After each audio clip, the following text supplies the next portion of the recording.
Ẹ jẹ́ a bẹ̀rẹ̀ láti bẹ̀rẹ̀ pẹ́pẹ́. Ẹ jẹ́ a ṣe bó ṣe kó wà.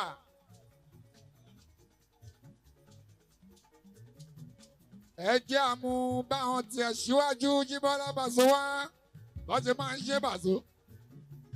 Kó tó di báwa náà dé.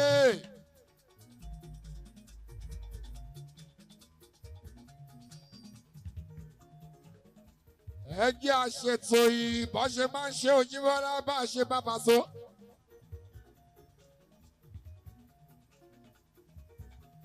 Ẹ má jẹ́ abomila.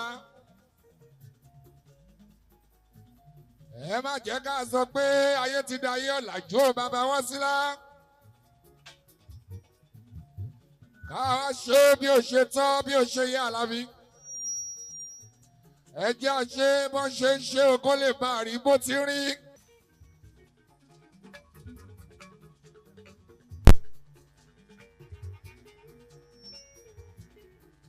Ó la ṣe máa bẹ̀rẹ̀ láti bẹ̀rẹ̀ pẹ̀pẹ̀. Ó ló máa jẹ́ ká ṣe bó ṣe ń ṣe Jíbọ́lá látẹ̀yìnwá.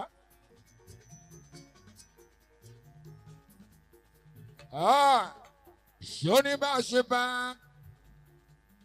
ṣó níbi tó bá dé tá a bá rẹ́ni re Paso tó fẹ́ wá dénúdénú. Tá a bá rẹ̀ ẹ̀dá tọ́lọ́hún dá wọn dáadáa Paso tọ́lọ́hún rí wọn síwá Jíbọ́lá Pasuma. Àwọn ẹ̀dá tọ́lọ́hún bá rán síwá Jíbọ́lá.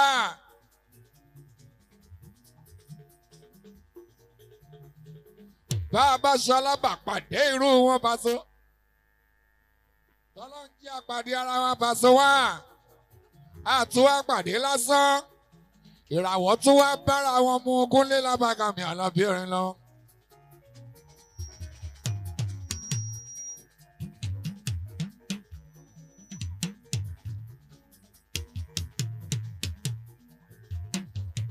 Àtúwá jọ ń jórúkọ ọkàn náà Lábí. Wá sí o.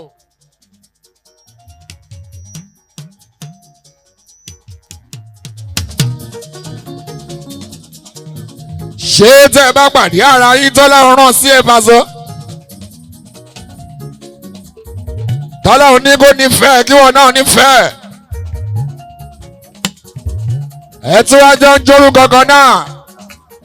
Tí àwọn yìí ò bá papọ̀ Kúnlé Lábàkàmì Àlàbí Erin lọ́mọ.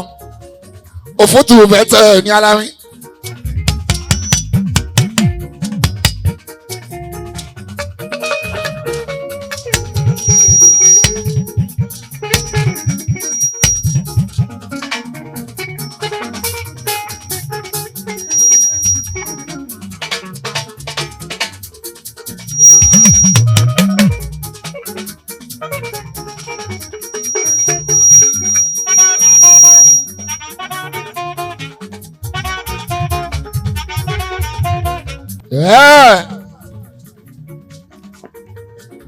A ní tẹ́ ẹ bá pàdé ara yín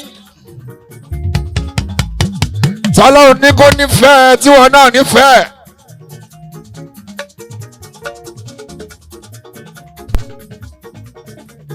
Tẹ́ ẹ jọ wá ń ṣe pọ̀ torúkọ yín tí wọ́n jórúkọ kan náà. Tíráwọ̀ yín ò bá bára yín mú Kúnlé Lábàkàmì Àlàbí Erin lọ. Òfòtò bẹ́tẹ̀ ní Alámi.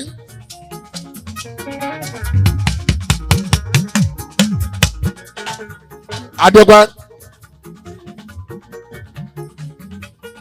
Mo fọlá ọjọ́ tí mo wọ́n pàdé rí mo fi dúpẹ́ fọlá.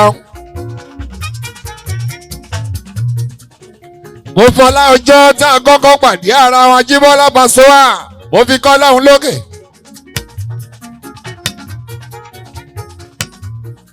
Mo fọlá ọjọ́ tí rí àkọ́kọ́ pọ́ fún mi Paso mo fi kọ́ lọ́hùn pé wọ́n ṣe ó bàbá. Mo fọlá ọjọ́ torúkọ mi jáde látọ̀dọ̀ rí à yẹ jẹ́ àlọ́ bàbà so mo fi kọ́ lọ́hùn lókè mo fọlá ọjọ́ tèmi gangan kọ́kọ́ dárúkọ olùgbà ẹwà síù tó jáde lẹ́nu mi Paso tọ́lọ́hún sọ pé òun dé àṣẹ ní Paso mo fi kọ́ lọ́hùn sáàtì.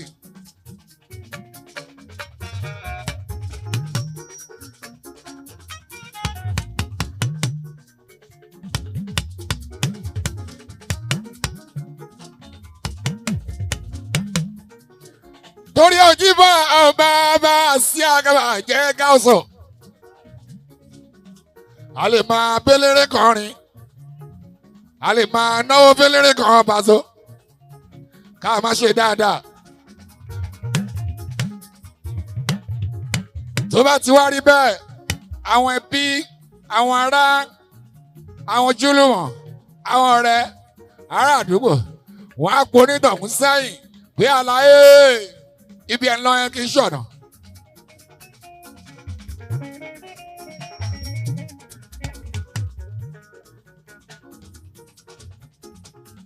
àwọn àdúgbò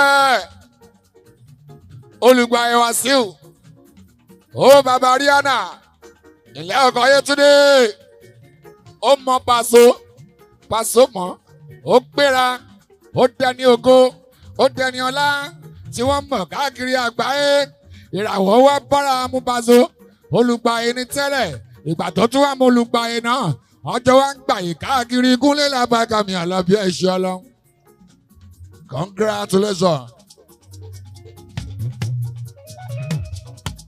olùgbàyè ti jẹ́ wá ṣe o aláṣẹ rí aláǹjì ibẹ̀ láwa yín ká náwó fẹ́lẹ́rẹ́ ká tún gbéra ká tún máa ṣe dáadáa ìwúrí eléré yẹn ló yẹ kó jẹ́.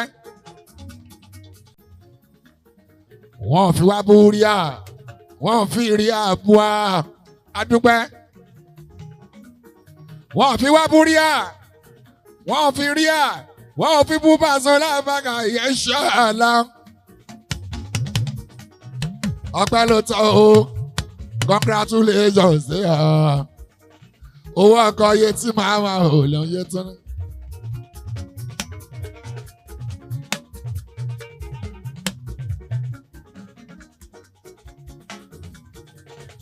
èyí ò wá níjà ṣe wọn real lounge tó bẹ ní number 1 Paul Street off Agbe Road lábúlé Ẹ̀gbá àtàgbé kọrin ní 13th of February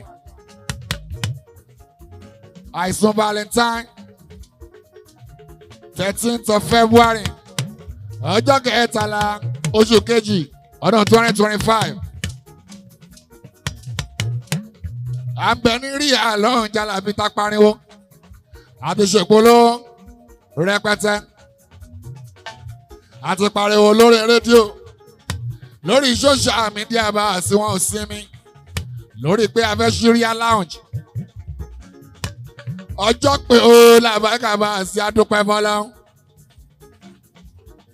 ẹni tó kọ́ bí aláàfíà ló wà lọ́jọ́ tóní ó tọ́pẹ́ lọ́tọ̀ ìyàwó ẹ̀ ọmọ ẹ̀ àwọn ẹbí ẹ̀ inú àlàáfíà náà Alabi Pasuma ìgbà wá sí ó tọ́pẹ́.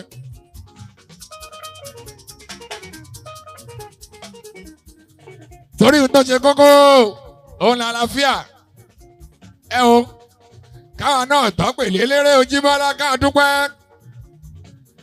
gbọ́pẹ́ tiwa ọba tiẹ̀ pọ̀ tó tẹ̀ tó kọ́ bí tó tẹ̀ tó pè wá ẹ jẹ́ káwọn náà dúpẹ́ torí pé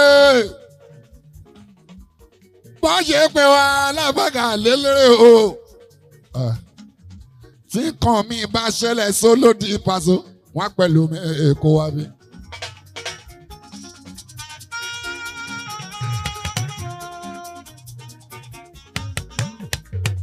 lọ́jọ́ tẹ̀rí tí Paso bá lè ráyè wá bí o ìdí kan sí kejì Lábàkà gbò wọ́n pẹ̀lú èkó wa. ìyẹn ò ní sọ pé kọ́ máa ṣe nǹkan tó fẹ́ ṣe mọ́ wọn ò ní sún déètì yẹn náà ni Alabi Òjíbọ́lá náà máa ṣe 13th of February yẹn gangan ni Wọ́n kàn pẹ̀lú mi ní Paso. Ríà tó jẹ́ pé oríṣiríṣi eléré ló ń bẹ lọ́wọ́ ẹ̀. Tó bá tiẹ̀ fẹ́ sọ pé àlàyé tí mo pè ìdí kan sí kejì kò lè wá. Mo máa sọ́jọ́ yẹn àìmọye àwọn tó ń bẹ lẹ́gbẹ̀ẹ́ àlàyé kí ló ń jẹ́ bẹ́ẹ̀. Ẹ má sùn àwọn èèyàn tá a pè Àjíbọ́yà wọ́n ti pọ̀ jù. Ẹ lè sùnjọ́ yẹn Kúnlé Làbákà mi Àlàbí torí eléré kan Làbákà bá àti eléré yapa.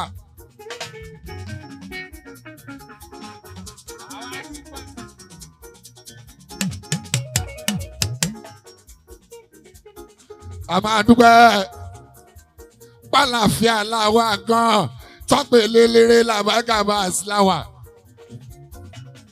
Làṣẹlẹ̀ wá Kúnlé Làbákà Àlàbí ń ṣe lọ́wọ́. Àtọ́mọ ẹgbẹ́ mi yí wá. Nǹkan kan ṣe ní bọ́dẹ̀. Torí àwọn managers mi ò Kúnlé Làbákà Àlàbí apẹ́ pérépéré.